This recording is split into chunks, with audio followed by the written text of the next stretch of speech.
You're listening to Bible Truth Feed, a podcast by christadelphianvideo.org for Christadelphians and all those seeking the truth about the Bible message. Join us now as we present our latest episode. Good evening, welcome here to Family Matters Tonight. This evening we have Ben and Ellie Wilsnut with us, all the way from Hamilton, the Tron, and they're going to be talking about good foundations for the early years of marriage. And Ben and Ellie have got a really neat story to tell of their relationship and how it's grown and blossomed over the years. They've been married 3.5 years. Still in the early years. So still in the early years.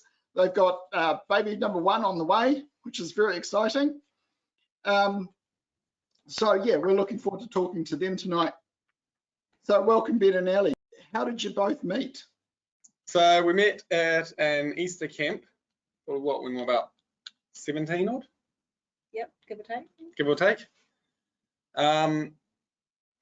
Yeah, I was just at the Easter camp, and Ellie, it was the first camp you went to, wasn't it? Mm-hmm. Came with her friend Caitlin, and yeah, we met at the camp and started talking and found we had a bit in common, and then we became good friends from there. So cool. Yeah. You want to know how it started? That's how it started. Easy, right? Pretty basic. So, what attracted you to each other? I think definitely for me, it was she was just so easy to talk to. Like, it was the sort of person that you could just talk and talk and talk and not realize where the time has gone. We never had a silent moment. And I was the kind of person I felt I could open up to, I suppose. I don't know what it was like for you. Yeah, I'd say that's pretty similar. I mean, I guess Ben kind of struck me as the sort of person who was nothing too like daredevil, because I'm a bit of a safe, play it by the rules kind of safe, sort of sheltered person. But enough that it was like, he was willing to, go for a swim in the sea and do kind of stuff a little bit more spontaneous, but nothing too scary at the same time. So it was nice to sit there and go, oh yeah, he kind of seems like fun, like nothing too scary, but kind of enough to kind of keep you testing your comfort zones in some ways. So that was kind of cool. But yeah, I agree. I think the biggest thing for both of us was it was to find somebody that you sit there and go, oh my gosh, it's so easy to talk to this person, and conversations just happen out of nowhere. And especially for me, going to my camp, to find somebody who, every conversation you have is kind of like, hi, how are you? What's it like? How are you finding the camp? End of conversation. And so talking to Ben, it was kind of like, we talked about all sorts of random subjects. And it's like, I guess, yeah, being a first camp, it made a big impact, sitting there going, oh, I can actually really get along with somebody. It's really nice. Yeah. So just backing up a bit, Ellie, so you didn't come from a Christadelphian background. You were a school friend of Caitlin. So obviously along the way, your relationship with God had to develop. So you found that you sort of, that sort of worked in tandem with your growing relationship with Ben? How did that sort of work? I guess so. I mean, I have to admit, like, my initial intentions for attending camps and attending CYC was quite selfish, in the sense that I wasn't attending for God, I was attending for the fact that I enjoyed the people that were there, and I enjoyed the opportunity to make friends. And there was something really, to me, appealing about a group of people who didn't go to parties and didn't, do drugs, because I didn't fit into that group at school. And so you kind of felt a little bit outcasted unless you knew the kind of people that you were looking for. So my initial intentions of attending things was quite selfish in that sense, but as you can imagine, it grew over time to sit there and go, you get an understanding of God and what he does for you, and you start to see him working in your life, even in the smallest ways. So I don't know, I feel like I'm not really. So having the Bible as a background in Ben's life, was that something you also found attractive? Was that something that was quite appealing, having that Bible basis? I suppose it was kind of more, I wasn't into like the drugs and the drinking and the partying, and it just didn't interest me. And I think for you, that's probably what more. Yeah, I guess that was kind of what felt like I had something in common with Ben, is the fact that neither of us were into that stuff. And you kind of attend a Christadelphian camp and nobody's really into that stuff. But yeah, I guess there is a level in which I've never really dated anybody outside of the truth, in all honesty. But it was nice to meet people and see people like, I don't know, like Ben, who they kind of had a moral standing, and you sit there and go, I don't feel like he's going to try and take advantage of me, or that sounds really weird, but I don't know. Yeah. I know. Yeah. No, I know what you mean. It's someone who you can trust. Yeah, I guess there was that natural sit there and feel, you just feel a little bit safer. You sit there and go like, I don't know, they kind of have other people's best intentions at heart. Yeah. So how long were you dating for? How long were you going out? So we were engaged for 1 year. Yeah, about 2 months. We were together for 3 when we got married. So about 2 years, somewhere around there. 2 years dating and 1 year engaged? Yeah, about 10 months engaged. 10 months. Yeah. So just a question on that, what do you reckon about that time frame for engagement? Was that like you had 10 months? When we were engaged, we had 9 months. Do you reckon that was too long or too short? Like we found it that was long for us. When we were engaged, it felt like it was forever. It felt like our wedding was never going to come, and it just kept on dragging on and on and on. Yeah. And in some ways, like, I don't know, you hear of other people who had an engagement that was literally like, I don't know, 2 or 3 months, and that feels really quick. But I guess at the end of the day, we were always warned, like, be careful. Like, it is really exciting being engaged. And I know that I tell friends of mine or have told friends of mine that are considering getting engaged, like, don't hold it off just because, whatever. Like, if you want to get engaged, then get engaged. Because it is really exciting to walk somewhere and go, this is my fiance and all that kind of stuff. But it's definitely a case of, we waited 10 months because we wanted to get married in January, mostly for the weather. And by the time you're about 3 months into the engagement, you sit there and go, honestly, I'd get married tomorrow, and it could be thunderstorms. And it really doesn't bother me. But we were definitely warned, like, be careful, the longer you're engaged, the harder it gets. And I can definitely vouch for that, like, especially and I'm sure probably for any time frame it gets hard, but especially when you've been waiting that long and it's, 1 week to your wedding, you sit there and go, we're so close, but you still have to stay so strong. Yeah. So did you set boundaries? Did you set boundaries in your relationship when you were going out? To be honest, we had, the standard mental boundaries of, no sex, essentially. But aside from that, probably not really. Yeah. It was just something we didn't really talk about. And we probably should have. Yeah. On that note, we sit there and go, I know this was brought up last night, the idea that the problem with dating is that there's no like given time as when you should bring up boundaries. And so whether it's the 1 month mark or whatever, is you sit there and go, oh yeah, we should probably talk about how far is too far. But it doesn't really, for us, we never really came across that moment. It was the sort of thing you kind of found out in some ways the hard way. One of you would sit there and go, after, I don't know, something happened, you sit there and go, I think that was a bit too far. I don't want to, get that carried away next time. But engagement in some ways for us, gave us the opportunity to openly and easily discuss like redefining boundaries, instead of they're thinking like, okay, we've got to stick it in for the long haul. We've been warned how hard it is to be engaged, especially like, we're meant to be having quite a long engagement. What kind of things are we going to be aware of? What kind of, like, do we need to reverse boundaries that we've potentially crossed?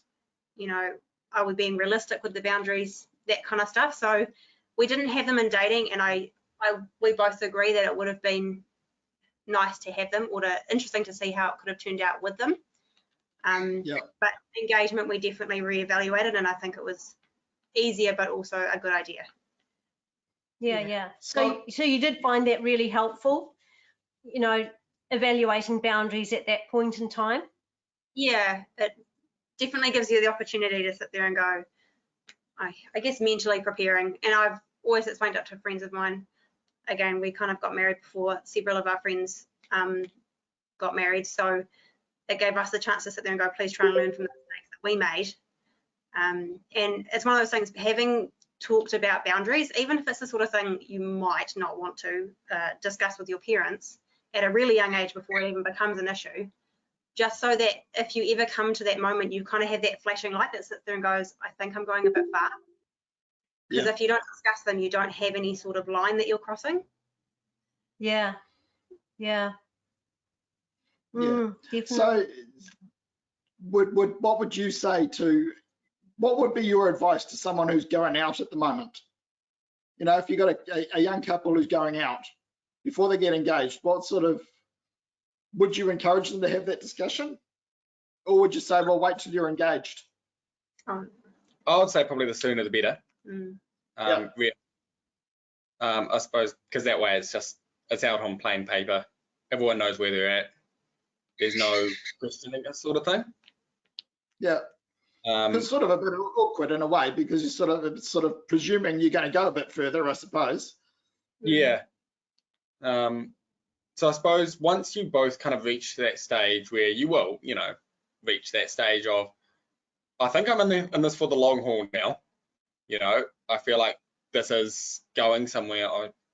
I would say you should be having that talk, and didn't have that talk until we got engaged, and by that stage we're really in for the long haul. And I think that's a question that often comes up as well. Is like, I remember being like freshly married, and people ask, you know, is it like, was it worth the wait? Because obviously that's often the biggest one. And a lot of people say, you know, well, we're already engaged, you know, we know we're going to get married, or they might not be engaged and say, we're going to get married, we know it's going to happen. You know, if we're that committed to each other, do you think it makes a difference to wait, or to, you know, if you're kind of mentally committed, is it really a difference? And it's kind of hard to explain why, because your in-laws are sitting on the other side of the camera. But you sit there and go, like, sort of thing, you do sit there and go, yes, I do genuinely feel it was worth the wait, even for the mental side of it. The relationships that I'm aware of where they didn't have the opportunity to wait, it didn't kind of plan out like they hoped it would. Often the guilt got to them before the relationship actually was, like, you know, sealed as such. And so it's amazing how carried away we can convince ourselves that something's okay, and then it doesn't take long for our conscience to kick in and go, you've taken that too far, and it can start to undermine a lot of stuff. You question everything. And so even just that sense of it, I would sit there and go, you know, or to people that asked, it was definitely worth the wait, because if you're that committed, is it really worth, it's such a small sacrifice to wait until you know it's approved by God in that kind of sense. Yes. Yeah. I remember being at a camp and being left behind one evening whenever all the kids went out, and we were left behind with a few couples. There was about three couples, and we were all just having this heart-to-heart talk around a big pot of custard that we were stirring, and we all came to the conclusion that there was stuff that we regretted in our relationships. None of us had sex before marriage, but we'd all regretted how far we'd gone. And that was every single one of us. And, you know, from a number of different relationships. And, you know, I'm just really, like you, I know, really keen to get that message across that says, you know, keep yourself pure until you get married. It's so important, and it saves all those regrets. Yeah, and I think that was the thing that we found is when we did our pre-marriage classes with you guys, and we found them, like, they were interesting, and it's the sort of thing I would like. I'm not saying they have to do them with Rob and Sharon, but I would definitely recommend them, because it makes you consider stuff that you kind of just brush under the rug or don't think about, and it's the little things that tend to trip you up in your first couple of years, like, I don't know, sticking your socks in the washing basket. Crochet needle. I'm never going to be forgiven for that. Never. We'll come to that one soon. But yeah, like when we were doing our marriage classes with you, it kind of talked about it touched on the subject of why we don't press the red button. But it's a shame, I know Ben and I both thought it's a shame that we're being told this now, when really, normally by the time people get to their state of engagement, they've potentially already crossed a lot of the boundaries that we're warned not to. And it's simple things like, there's a psychological thing of even just kissing is amazing, how your brain really cannot differentiate that between kissing and full-blown red button. But it's little things like that. I feel it's hard to bring up, I'm sure, as we're not parents and we don't know how that is, but it's a conversation I feel like we possibly are lacking, and there's a lot of young people can get into hot water because we actually don't know any better, and we aren't given the reasons as to why we're asked to wait, other than because God said so, which when you're a young teenager, it's not normally quite enough. Yeah. So what sort of things do you recommend in a dating or in your engagement time that really helps to get to know each other, and you know, in a really good and wholesome way that's really, really helpful? What did you find helpful for yourselves? For us, well, obviously talking is a big one. You know, like going out to the dates wasn't helpful. Oh, going out on dates to the movies wasn't helpful. But Yep. when you can actually just walk around the block or do a bush walk and just talk, you know, and get that communication going is probably really helpful. And I think for us, most helpful was actually organising things together, as when we realised whether we were compatible or not. Yeah. As when you have to. So what sort of things did you organise? Well, it could have been anything from, you know, an activity with CYC, and so you both kind of have to work together to arrange a venue and to arrange what time and what people need to bring, and so you kind of tend to divvy up roles and responsibilities. But even like, I know for me, I found it really beneficial for when we might have gone to June weekend, and me living in Auckland, I would take a couple of people down to Hamilton, then we'd pick up some more people from Ben's CYC, and we'd go the rest of the way from Hamilton down to Wellington. And it was really cool getting to see how we worked, like separately but also together. Like I was in charge of arranging the Auckland crew, and he would arrange Hamilton. We had to meet somewhere in the middle, make sure everybody was prepared. What did we do if somebody had forgotten a pillow? Like all that kind of stuff. In some ways it was kind of like parenting 101, but it was little things like that where we got to sit there and go, you get to see people's strengths and weaknesses. And so I don't know, it's hard to explain, like Ben was always the driver, and so that's kind of little aspects where I got to sit there and go, okay, so in married life I'm quite content not to drive, and Ben is more than happy to drive, so I was okay with that. It also helps that I get car sick unless I'm driving. Yeah, aspects like that really gave us the opportunity and to actively be looking, is this somebody that I get along well with? Because I'm not sure about you guys, but I do seriously consider how even just simple CYC team building is a big tell onto how that works. And if you end up in a screaming match over building a sandcastle, you possibly have bigger things to work through than just marriage. Yeah, or sandcastles. Yeah. So when we were chatting with you yesterday, you were talking about how really helpful it was for you both to spend time with each other's families. Oh yeah. You tell us a little bit more about that. Yeah, so because Ali was from Auckland, from Hamilton, when we saw each other, we went up for the entire weekend. And so I would stay at Ali's parents' place at when I went up, and she would stay at Mum and Dad's when she came down. And it meant we got to see the family dynamic, I suppose you would call it. See that whether or not we actually got along with the other person's family. Because it's one thing getting on with, you know, the partner, the girl, the guy, but getting on with the family is actually just as important. Yeah. Yeah, and so it was like little things, like I'd go to Rob and Carol's, and yeah, it was the sort of thing, I'd show up Friday night, wouldn't leave till probably Sunday after dinner, and so it really was like you spent 24/7 for a couple of days with this person, And I got to see, like, Carol cooked dinner, she did this, that, and the other thing. Rob kind of did these roles. And so whether it was subconscious or conscious, I got to see more or less where Ben got his family lifestyle and probably what he was going to expect from that. And I was more than happy to sit there and go, yeah, I'm happy to be the one that cooks dinner, saying that we're pretty, but in saying that in our own marriage, we haven't replicated to a T either of our family's dynamics, but it was even little things like I have the subconscious expectation that Ben's the one who cooks steak. And as much as we've never verbalized it, he's kind of picked up on it. And so it was aspects of, I don't know, I guess it was easy in the sense that because we were having a long distance relationship, that was sort of the option for us. And we really valued, like, I really appreciated that Rob and Carol were able to take me for the weekend because I got to see them. I got to see Ben, but I also got to know them. And we see them, 2 to 3 times a week, if not more. And so it's really nice getting to see them on that level and not feeling like you're just dumped into having to know the in-laws straight after marriage at the same time.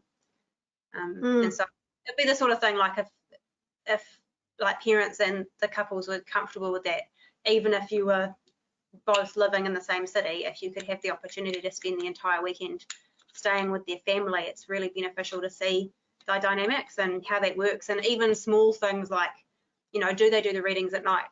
Is the dad the one who always does the prayers?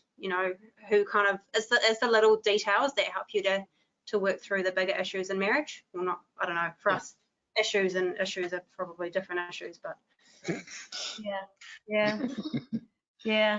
So talk to us about your early years of marriage, beginning stages of marriage. Were there challenges? I think for us the biggest challenge was, other than the standard trying to figure out your roles, I know it was a challenge for me. Ellie had like emotions and stuff. Oh, you did it, did you, Ellie? yes, what happened? I grew up in a family that we didn't really show our emotions very much. Like, I don't know what we did. We must have bottled them up or something, but showing emotions wasn't really a thing. And then we got married, and like Ellie cried, and I'm sitting there going, "I've broken her. What have I done?" Like, we just got married, and she's crying, and I don't know what I did, and I thought I broke her, and so that there was like, sort of moment. But yeah. And like, I guess that's just like, I guess you'd call it teething of like early stages of marriage is the hardest thing, is often getting to see people on a more deeper and emotional level, because if they were having a hard time at work, you didn't see them during the weekday. Or for me, I didn't see him during the weekday, so I didn't know what it was like for him to be stressed. And little things like Ben not putting his socks in the washing basket was the sort of thing we kind of learnt, well, how do you bring that up as a newly married wife without looking like an absolute ogre, because it's just socks. Like little things like that, it's like just teething issues, like how do you bring that up and not become a victim, but also not play the blame game and all kinds of little things. And for Ben, like when I am crying, because I still do, I'm better, but like what does he do, what helps, what doesn't help, that kind of stuff. It was getting to see the emotion of the other partner that you don't get to see, I don't know, unless you really are living with them. So Ben, give us some advice. Those of us who are husbands need this advice. What do you do when your wife is crying and she looks like she's broken? Run. Run.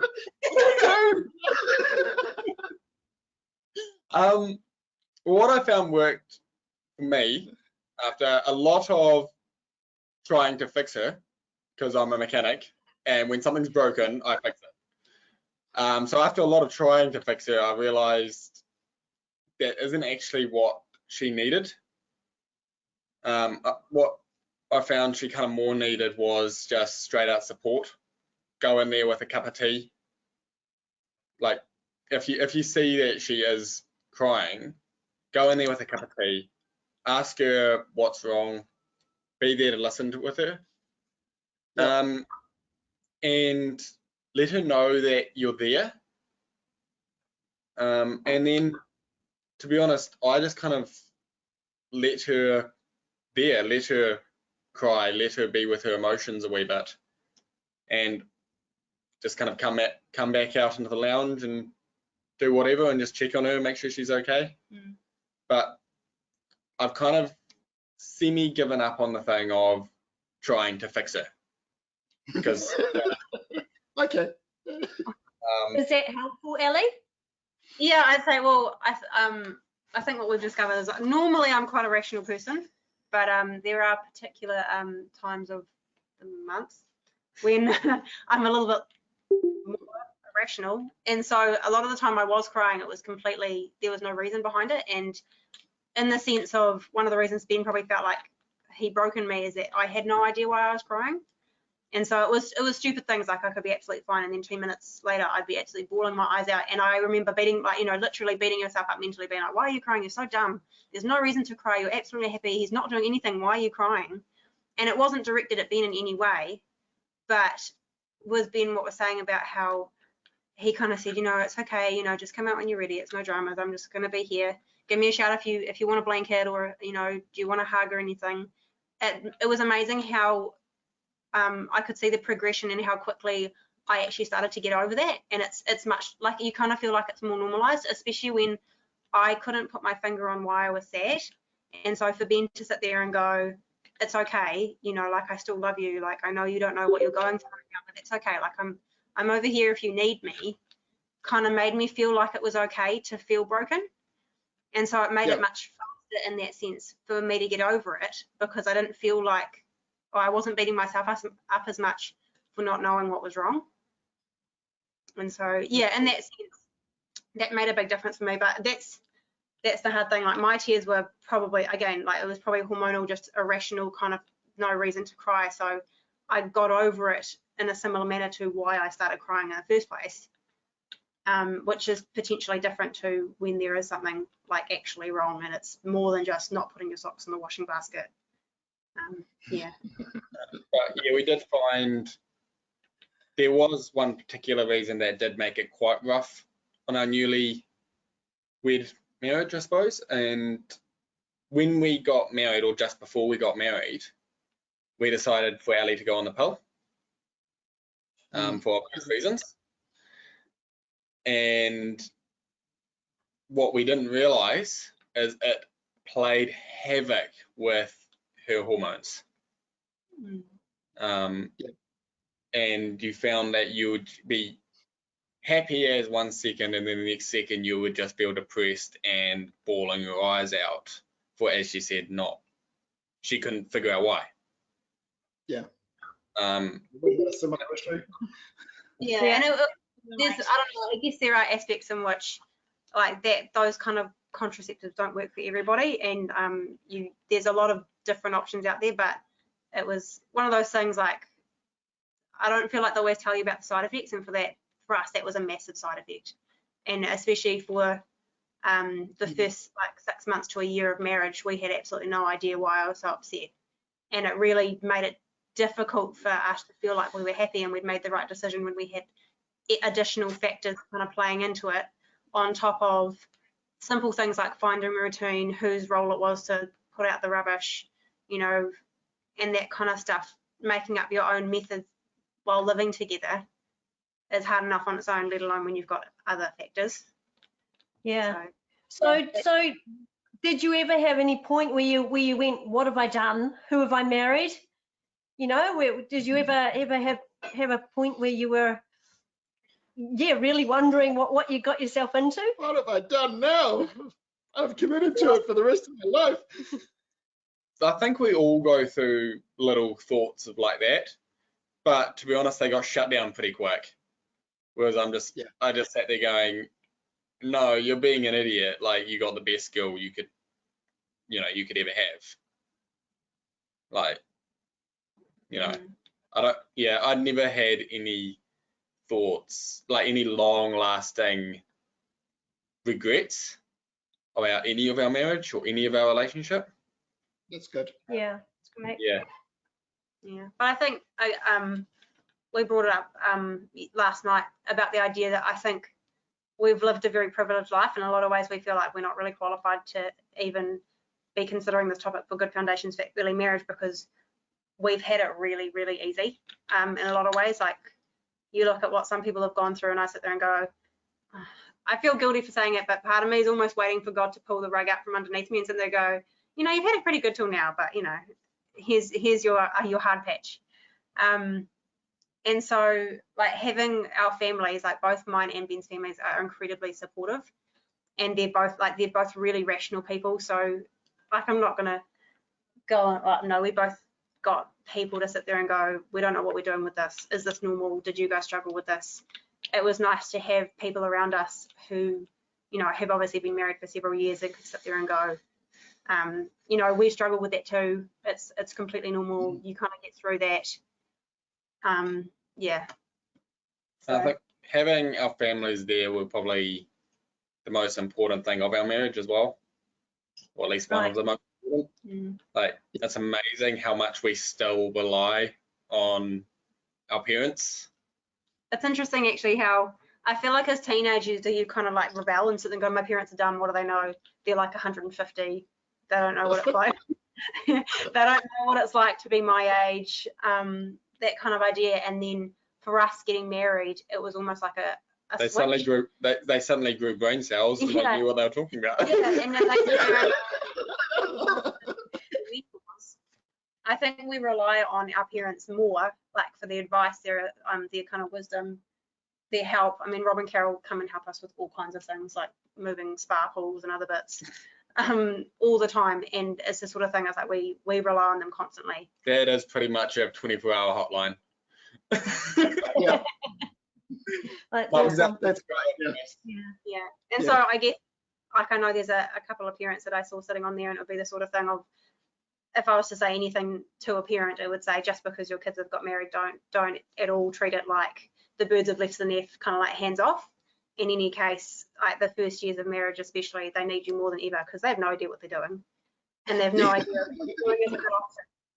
And so, like, having that support and being invited around for dinner like you normally would have, or coming around for them to dinner at their place is really exciting. Like, even now, it's really exciting when we have people over for dinner. We're like, oh, we're like adults. Well, you are like adults. You are adults. But on that note, how much involvement is good, and how much, you know? How much is too much? Yeah. Because you do hear of a lot of stories of in-laws, you know, that the proverbial in-law who's sort of like Frankenstein marching into the house. I think we said before about it's important to get along with the family. And for both of us, we both get on with the family, and so our social life is actually our family. So like neither of our parents really push themselves on into our personal matters or anything. They don't push, but we kind of go to mum and dad. Yeah, so I think in a nutshell, it would be the case of, it's the sort of thing that normally we're the ones to bring it up. Like, they can ask, oh, how's your day going? And if I want to get something off my chest, I'll bring that up whether they ask me or not. And there is a level where you sit there and go, there are some things that should remain in a marriage, and sometimes as a parent you probably need to sit there and go, I'm not comfortable with how much you're telling me. But yeah, I guess it's the sort of idea, like, I really appreciate how they don't pry whatsoever. In any case, I probably open up too easily. So in that sense, it's nice to know that the support's there if we need it or ask for it. Yeah, that's great. Yeah, but I'm sure if they were to look from a distance and sit there and go, you guys are really going down an interesting path, that they'd probably intervene. I don't know if they'd have like a whole sit us down and whatever, have a massive talk, but they'd probably just kind of start to give you hints and pointers. I'm not sure if that's a great method that you're using or whatever. But yeah, parents are definitely kind of like the guidebook to marriage, because they've done it before you. They know what doesn't work. They know what works best. Yeah, gives you something to work with. Yeah, it's awesome. So what have you both done to grow spiritually together? Ellie, that's all you. So I guess you know how they say that you've got like a spiritual journey and it kind of has like hills and valleys of how well you're doing, and when you're married it's not like you just suddenly become one big hill and valley, you just have completely different hills and valleys. So there are moments where Ben is on like a great spiritual high and he's like, yeah, we should do this and we should listen to a talk on the way up to Auckland and blah blah blah blah blah, and puts his hand up for organising. And there's other times when he's kind of at a bit of a flat line and I'll be the one to be doing that, and you sort of drag the other one through your enthusiasm. But yeah, I wouldn't really say we've got an answer to that one. We're still kind of figuring that one out. We don't have a method. It's still we're kind of going through our highs and lows. Sometimes we're at the same point together, but a lot of the time we're kind of opposite ends or halfway in the middle. So if you guys have suggestions, we're all ears. But So it is good. It is good that even, you know, if you do have your highs and lows, what's happening with your marriage, well, from what you describe, is that the highs are pulling the other one. Yeah. We pull that way. Works better on the screen. And saying that, like, the meeting and Bible class and, you know, spiritual things like that are still the most, like, the guiding point in our lives. Like, they are still the most important thing in our lives. Yeah. And yes, we all go through spiritual highs and spiritual lows, but in terms of going to the meeting and praying and the bare basic stuff like that, it is still the most important things in our lives. Yeah. You know, like, yeah, sometimes that you've made that a priority for yourselves then. Yeah, I was like, even little thing, the first time Ben or one of us was sick on a Wednesday night and they couldn't go to Bible class, it was kind of this weird moment where you suddenly have to make a decision about, am I going to go to Bible class without them? Am I allowed to do that? Are they going to think we're getting divorced? Like, it's these little things you overanalyze something so simple. And we decided that if one of us couldn't go to Bible class, the other one would. I mean, there's no reason to put your spiritual life before just because of their illness. Like, if Ben was absolutely bedridden and it was unsafe to leave him home alone, then you take that one as it goes. But little things like that, if I guess that was a decision that we made as well. It was, you know, we would still attend things even if the other one wasn't able to, because like going to the meeting or our spiritual life, at the end of the day, you want to get to the kingdom together, but it's also a personal journey for each of us. And so that was something that, I don't know, again, something you don't necessarily consider talking about pre-marriage until it happens and you suddenly have to make up your mind in 10 minutes.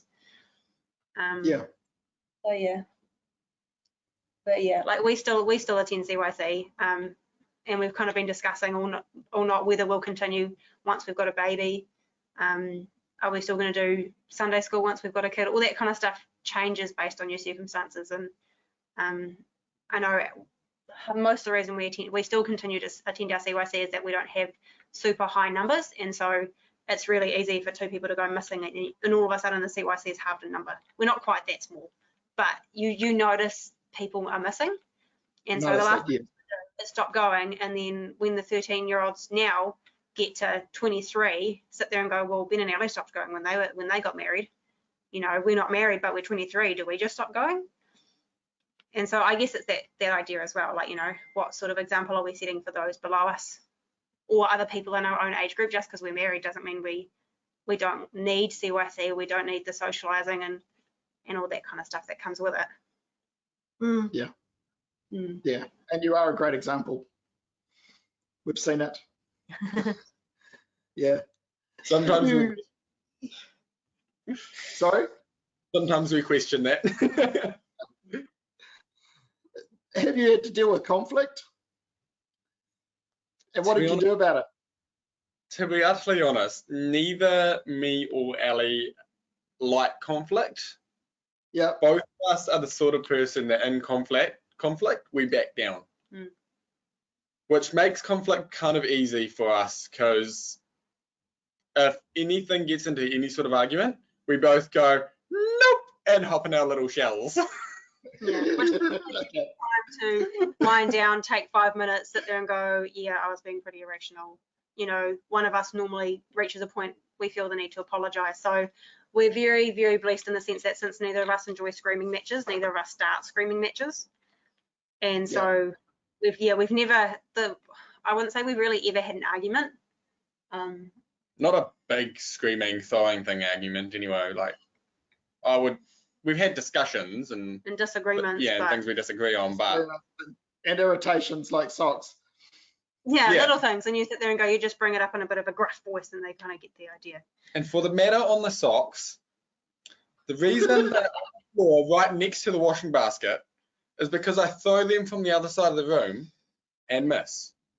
And then I go back, pick them up, go back to the other side of the room, throw them again and miss again. And then by that stage, I really can't be bothered going to pick them up if I've third time. So it's pretty much basketball practice. Yes, I'm not getting any better. Yeah. So does it help knowing that Ellie doesn't really like socks just lying on the floor? Does that help you sort of make the effort to put them in the washing basket? It's kind of fun trying to see if you can get them in. I am getting better at putting them in the washing basket. I'm just not getting any better at throwing them in the washing basket. Yeah, okay. Fair enough. Fine. Yeah. You do get annoyed by the time there's a pair in the bathroom because he had a shower, and then there's a pair or two next to the washing basket because he was throwing them, and then there's like 4 or 5 pairs next to or under the bed because that's where he took them off because he got into bed. And so you sort of get sick of them when you start pushing them around with the vacuum cleaner, and then he questions, why don't I have any clean socks? And you go, well, interesting enough, when they're not in the washing basket, they don't get washed. So, fair enough. I'm sure we'll work that one out. So. Now, but at the time that was it felt like such a big topic to bring up, and I didn't want to be you know, bridezilla of any kind, especially when you sit there and go, it only took like a week of marriage to realize that that was an issue. But how do you bring that up when you sit there and go, we've only been married a week, I can't be an ogre yet? So Give that another couple of months. yeah. And by then it sort of seems too late. Yeah. And I think that in some ways as well was one of those hardships that the teething issues with marriage is, again, like getting to see Ben when he was stressed, but also in the same way, beginning to see the warning signs of when I was doing something that pissed him off. But coming from a family where, you know, if they don't like something, they tend to bottle it up because they don't really want to upset the other person. So I very quickly had to learn his sort of signs and emotions to figure out when I was doing something to actually ask him before it became a bigger issue and it did become a disagreement. And, you know, or for me, like I might lash out about socks and you sit there and go, it's socks. But I'm like, yes, but I've been holding on to this for 3 months and I'm so over it. And yeah, so it was, yeah, one of those things where you sit there and go, it's about learning how, or what works best for us as a couple, how to bring up disagreements, what we don't like, niggly things before they become a big problem. Yeah. So a couple of last questions. What advice would you give to a young couple who are thinking about going out or getting engaged or about to get married or just have got married? What sort of advice would you give to a couple? You're heading towards marriage, really?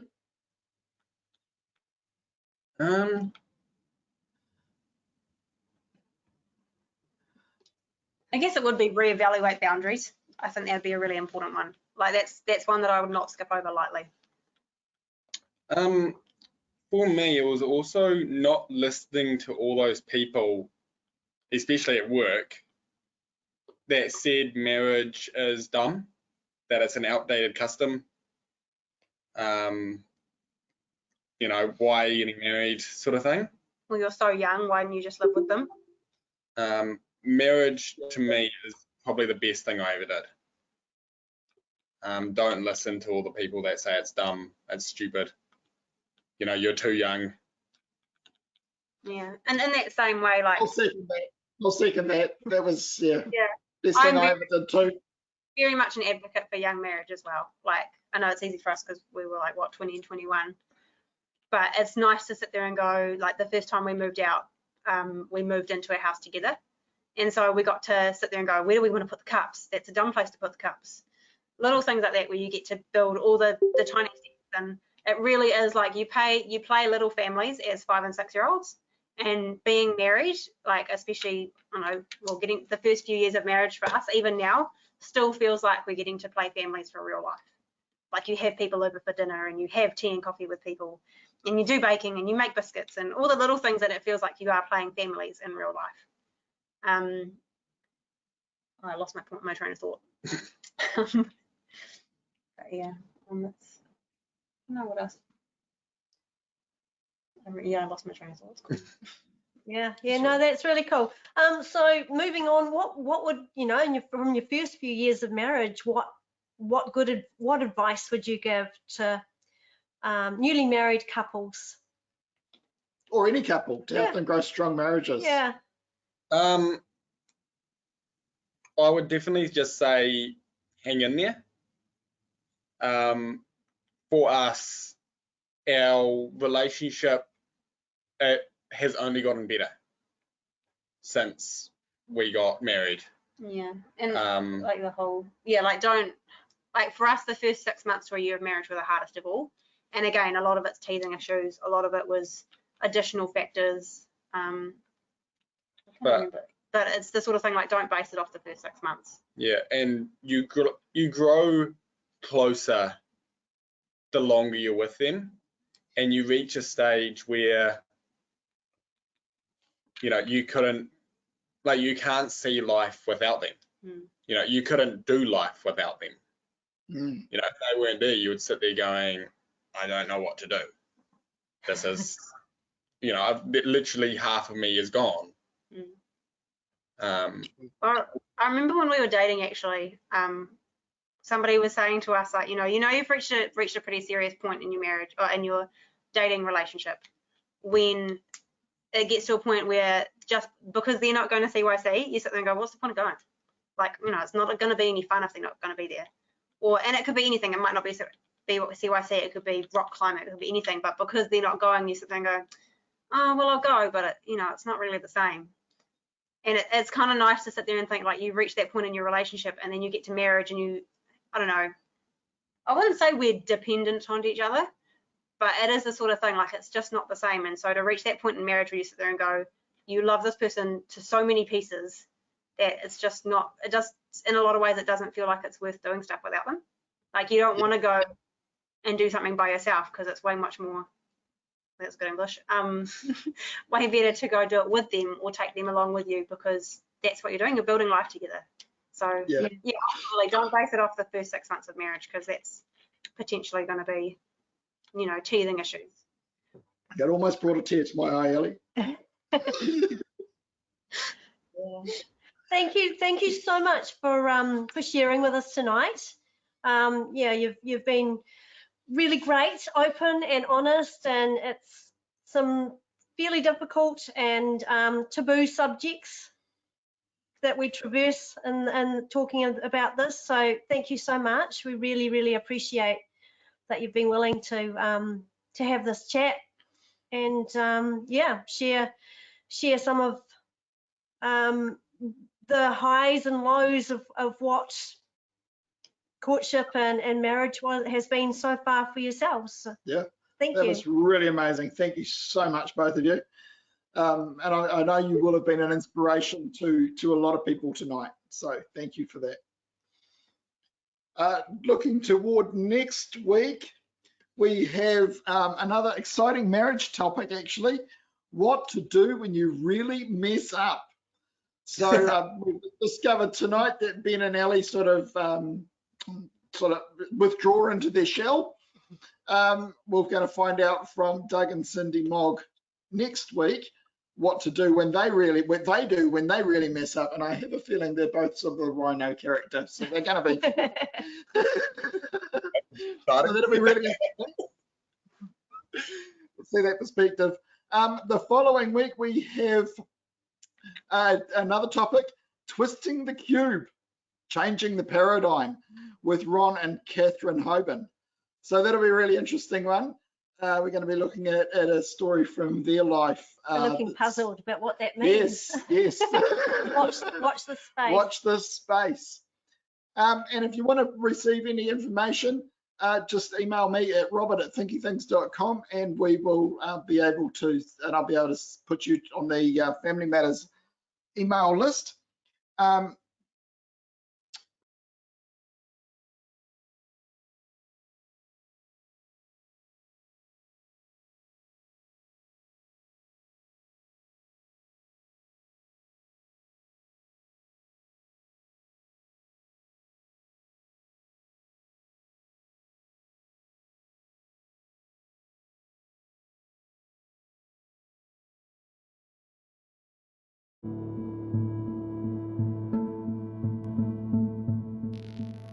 Thank you for joining us. We hope you found the episode helpful.